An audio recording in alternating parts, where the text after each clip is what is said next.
Opa! Galera, tenho exatos 30 minutos, tá? Porque daqui a pouco eu tenho uma reunião com os irmãos da igreja. E eu tenho exatos 30 minutos pra explicar sobre o que eu quero explicar nesse vídeo.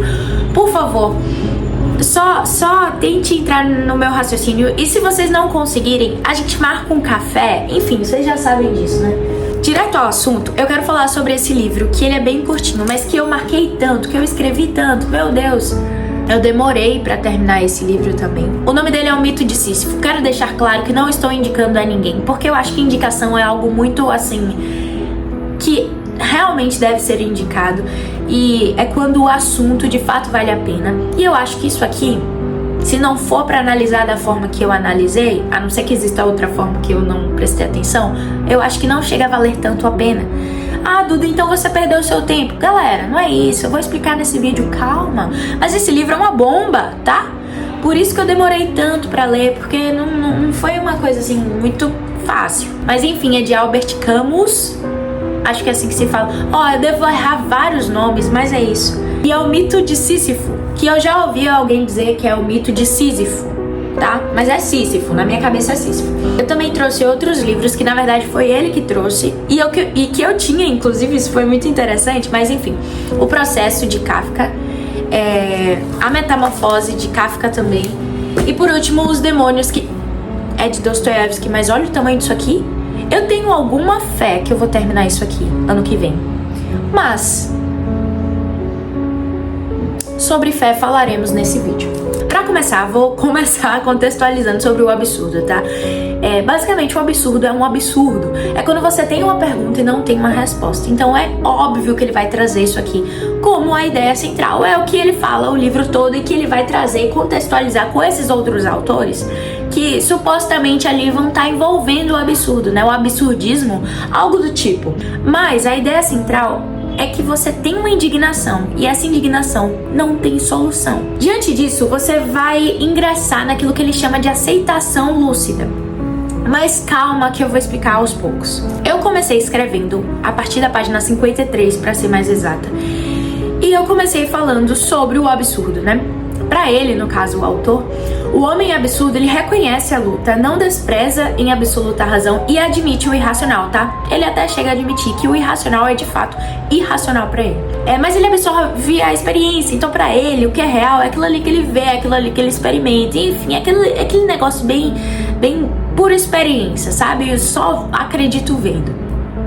Sem comentários. A coisa que mais me impactou nessas primeiras páginas foi justamente a ideia da esperança. Porque para ele, já que o absurdo é justamente viver e conviver com essa ideia de não ter uma resposta diante de uma pergunta, a ideia central dele é que a esperança é fugir da realidade. Você ter fé que vem algo depois da morte, por exemplo, para ele é fugir daquilo que você consegue ver, é fugir daquilo que de fato é real.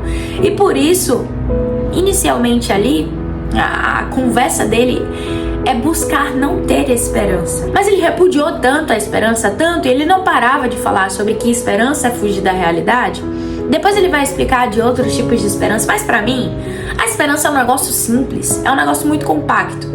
Mas pra ele complicou tanto, isso é característica de filósofo, tá? Esse pessoal que não abaixa a cabeça para as coisas simples, tá? Então, de tanto complicar a esperança, ele acaba entrando em um conflito, achando que é de fato fugir. E aí que vem o que me levou a escrever sobre isso também, é o fato de que quem parece estar fugindo da realidade é o próprio Camus, algo do tipo. O próprio autor parece fugir da realidade, fugindo da fé, fugindo do desejo de acreditar em algo. O que eu escrevi foi o seguinte: o que ele chama de irracional, aquilo que não encontra explicações, verdade absoluta, vomita uma relatividade cruel, forma em si um absurdo que não é resolvido, somente aceitado. E aí eu cheguei e disse, né, que pra mim, em outras palavras, isso sim é fugir, é conformação do absurdo. Até porque isso sim é ser irracional, é desistir de buscar, e o resultado, bom, é semelhante ao início, nada se acha e morre assim. E aí eu chamei de nojo de aceitação, mas que ele mesmo chama de aceitação lúcida. Eu disse que ele se embrenhou na poeticidade, e isso é verdade, porque ele começa a falar e parece que quem tá confuso, na verdade, é ele. Mas talvez o absurdo seja a confusão. E olha que coisa vã, porque a verdade é que o conflito, ele existe, a pergunta sempre vai existir, gente, pelo amor de Deus. A humanidade sempre vai querer saber o que tem, sabe? Ela sempre vai querer ter uma explicação, ela sempre vai querer ter, ela quer entender, nós temos um lobo frontal no nosso cérebro, nós temos raciocínio, nós temos consciência, e isso é presente de Deus, que eu vou falar mais tarde também. Eu tô editando o vídeo, aí eu tô lembrando de algumas outras partes, né? Tem uma hora que ele começa a falar sobre a consciência, e é muito interessante como a consciência, na verdade, ela não é o problema. Na verdade, a consciência, ela é como se fosse o combustível dado pra gente, de alguma forma, também conhecer a Deus. Isso é muito interessante. Claro que não é por nosso intermédio. Longe disso. Ó a moto passando aí, ó.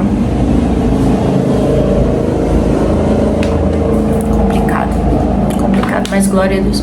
Mas não pelo nosso intermédio, mas porque é presente também. E é bom pensar. Eu escrevi que quando ele decide parar de lutar, ou seja, de ir contra a esperança, e decide pôr o seu coração na posição de aceitar que há um Deus, e um Deus imortal, bom, todo fingimento de estar satisfeito na insatisfação, conformado na falta de explicação, morre. Porque a verdade é essa, ele ali está inconformado, logo mais tarde ele vai dizer que ele não pode aceitar a inconformação, mas que ele deve seguir ali lutando na revolta, mas que de fato não tem explicação. Ele é um cara decepcionado, mas ele tá tranquilo que está decepcionado, mas vai continuar buscando. Enfim, só que mais tarde eu vou dizer também o porquê isso também é vão. A verdade é que talvez fosse mais fácil para ele desistir de ir contra a esperança. Ele precisa, na verdade, desistir de ir contra Deus. Um Deus, o Deus que é imortal, sabe? Se ele parasse de querer se conformar com essa ideia de querer se conformar, e se ele aceitasse que a verdade é uma só, tudo seria mais simples. Eu escrevi que lutar contra é mais difícil, e combater a esperança enraizada em cada ser é como combater a própria natureza humana. A busca por explicação é algo natural, também pôs eternidade no coração do homem. Ou seja, meu querido, você ir contra o desejo de saber se tem eternidade ou não, ir contra o desejo de saber se existe algo a mais, é você ir contra algo que já foi colocado no seu coração. É cansativo, é duro, é o peso do absurdo, é isso que ele fala no final. É um peso, olha que complexidade. Essa foi a parte 1 do que eu escrevi do livro. E eu termino dizendo que o absurdo é a indignação de quem busca no lugar errado.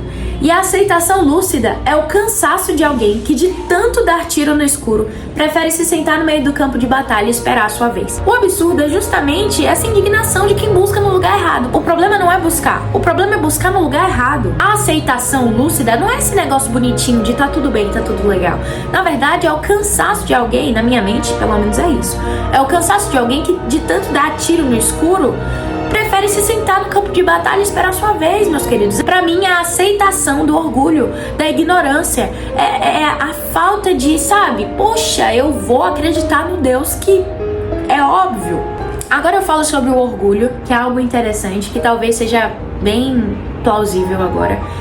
Mas inicialmente eu achei que fosse falta de mapa, ou seja, de alguém que de fato explicasse. Mas não, esse pessoal é muito esperto. Eles recebem muita coisa na bandeja, mas eles recusam porque eles acham que eles são suficientes em si mesmo.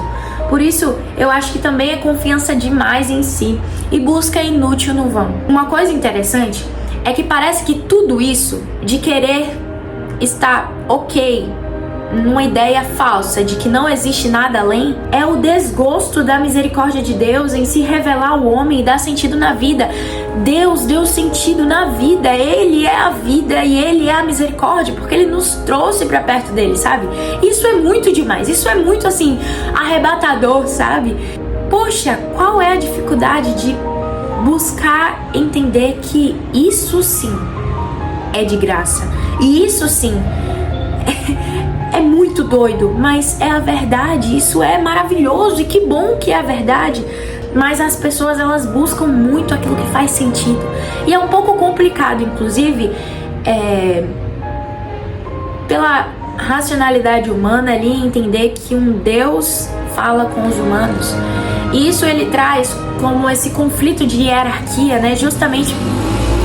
Isso ele traz justamente como um conflito, uma hierarquia. Ele fica sem entender como é que pode um Deus, um homem, juntos, sabe? É uma forma de conflito. Ele não entende e ele não se humilha. Ele não consegue se humilhar para entender que Deus é bom. Essa é a verdade. Lembrei de Jeremias. Nossa, essas motos, Senhor, me dá misericórdia, Paizinho. Sobre dar tiro no escuro, eu lembrei muito de Jeremias 29:13, que fala: vocês me procurarão e me acharão quando me procurarem de todo o coração. Isso é muito interessante, porque, nossa, tá muito claro que a quem nós devemos buscar, a quem nós devemos procurar e que nós acharemos. Então, assim, não é que ele não se revele, pelo contrário, é que a humanidade busca em outros lugares.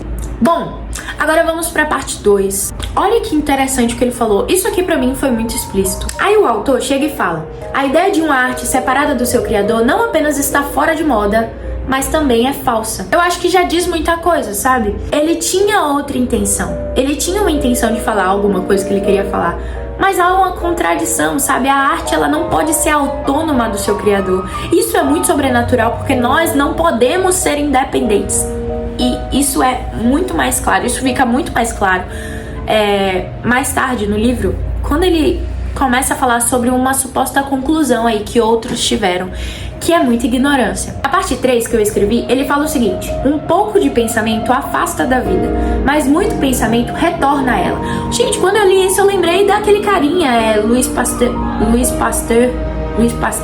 Ai, gente, não sei pronunciar esses nomes, não. Quando ele fala que pouca ciência nos afasta de Deus, mas muita ciência nos aproxima dele. E claro, eu lembrei porque as frases se assemelham, mas também porque é interessante, o contexto tá um pouco interligado. O superficial sempre vai nos afastar do profundo. Isso é um pouco óbvio até. Pouco pensamento afasta a humanidade de busca, de experiência de fato. Mas muito pensamento nos aproxima a querer buscar. Agora sim, tem que ter cuidado também. O homem que pensa, a ideia que ele tem também pode matar. É aquilo, né? O desejo, querer saber, e se eu for igual a Deus, enfim. E aí cai nisso porque acha que é suficiente, porque acha que é bom, acha que consegue, acha que vai saber demais, vai ser top. Mas a verdade é que não é assim. As coisas que nós recebemos, eu digo cientificamente, são para adorar o Senhor. Então, assim, o nosso pensamento também pode nos levar a ele. Mas assim, quando ele domado, sabe? Quando eu coloco ele intencionado ali. Então, se a gente buscar, a gente encontra o Senhor. A parte 4 é a parte tensa que ele entra nesse livro daqui de Dostoiévski. E tem um personagem que se chama Kirillov. Alguma coisa assim, gente. Poxa, esses russos me complicam. Ele afirma que se Deus não é Deus... Ridícula essa frase. Mas ele afirma que se Deus não é Deus, então ele é Deus. Mas aí eu olhei, me escandalizei, óbvio, plausível. Mas o interessante é que assim, Deus sendo Deus, tem, isso é fato, poder sobre a morte e sobre a vida. Mas esse cara, esse doido, ele acha que assim, se Deus não tem poder sobre a morte e a vida, então ele tem poder sobre a morte e a vida. Olha que cara ignorante. E a única forma de provar que ele tem poder sobre a vida é justamente o suicídio. Só que é intrigante, isso realmente bugou a mente do próprio autor Albert Camus. Porque como é que pode? Para você provar que você é livre, que você tem a liberdade, você precisa acabar com o seu próprio ser? O máximo de independência é se deteriorar? O máximo de liberdade é você acabar com o sujeito da liberdade? Que ignorância é essa? Que conceito de ser livre é esse? Gente, é muito, muito profundo isso. Você longe de Deus vai se levar à morte. Você querendo ser independente é você acabar com a sua natureza. Uma das coisas mais interessantes que eu vi é quando ele fala sobre Cristo, quando ele fala em se colocar no lugar de Cristo, quando ele começa a fazer essas analogias perversas, ele se coloca numa posição que é muito assim, sabe? Que você olha e fala assim, meu Deus, olha que diferença, inferioridade da humanidade com Deus. Porque olha a inferioridade, olha a diferença. É um homem, esse personagem, querendo ser Deus. Mas quando Cristo veio à Terra, ele, sendo Deus, virou homem. Não foi ao contrário, sabe? Não foi um homem querendo ser Deus. Foi Deus sendo homem. É desejo. Isso sim é ter poder.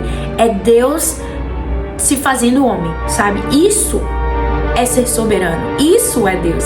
Esse é Cristo. Eu queria ler com vocês 1 Coríntios 15:45, quando ele fala assim: assim também está escrito: o primeiro homem, Adão, tornou-se alma vivente, e o último Adão, espírito vivificante. Gente, eu vou repetir isso de novo. O primeiro homem, Adão, se tornou alma vivente, sabe?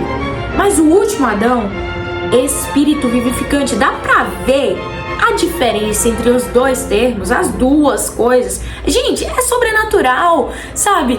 Deus sendo homem é espírito vivificante, é salvação, é esperança, é vida. E aí o próprio autor do livro, ele chega e fala o seguinte: a razão sem fé, levada até o limite, implode, destrói o próprio homem. Então ele chega num conceito, numa ideia de que a razão sem fé vai acabar com a humanidade. John Stott, eu acho que é Stott, tô errando todos os nomes hoje. Ele vai falar, né, sobre fé e razão. Isso é muito interessante, é muito legal. E tem uma parte legal que Dostoiévski, ele fala o seguinte: a fé na imortalidade é tão necessária para o ser humano que sem ela acaba por se matar, porque se trata do estado normal da humanidade. Sendo assim, a imortalidade da alma humana existe sem qualquer dúvida. Ou seja, meus queridos, a fé na imortalidade é necessária, tá? A eternidade existe. E outra, não é porque eu acredito que ela existe porque ela é plano de Deus. 1 Coríntios 15:32, Paulo vai dizer o seguinte, ó: se foi por meras razões humanas que lutei com feras em Éfeso, que ganhei com isso? Se os mortos não ressuscitam, comamos e bebamos, porque morreremos. Queridos, só tenho algo a dizer. A eternidade é a eternidade e é a nossa esperança. E a nossa esperança está em Cristo. Cristo é a nossa esperança. Enfim, o homem longe de Deus não vai encontrar nada. E o homem vai querer encontrar algo, porque a vida dele vai querer buscar por algo. E se não colocada a nossa intenção de busca no Senhor, nós vamos nos cansar. Deus é misericordioso, Ele se revela aos homens. Ele é mais simples do que a gente imagina. Ele é mais perto do que a gente pode imaginar. Eu lembro que há uns anos atrás, eu escrevi assim: Senhor, por favor, me dá certeza da eternidade. E hoje em dia eu olho para essas coisas e eu vejo assim: nossa, isso é tão legal, não é? Isso é tão demais pensar que temos esperança, temos um lar para voltar, temos o Senhor, nosso amigo. E é isso. Nós precisamos descansar na misericórdia de Deus, descansar na graça, no favor imerecido que é, sabe? Esse presentão. E buscar também ao Senhor. Buscar ao Senhor, tá? A busca em vão é vão. Mas a busca ao Senhor nos leva justamente às respostas que tanto perguntamos. E é isso, é lindo demais. Poxa, e que bom que Ele se faz acessível, né? Que bom que Ele se faz tão perto. Ele não precisava dar satisfação, mas Ele gosta da gente. Poxa, isso é intrigante, né? Isso é demais. E Jesus é lindo, Jesus é real. Eu só queria falar isso. Eu passaria mais tempo falando sobre isso, mas é isso. Tchau, gente. Eu tô feliz.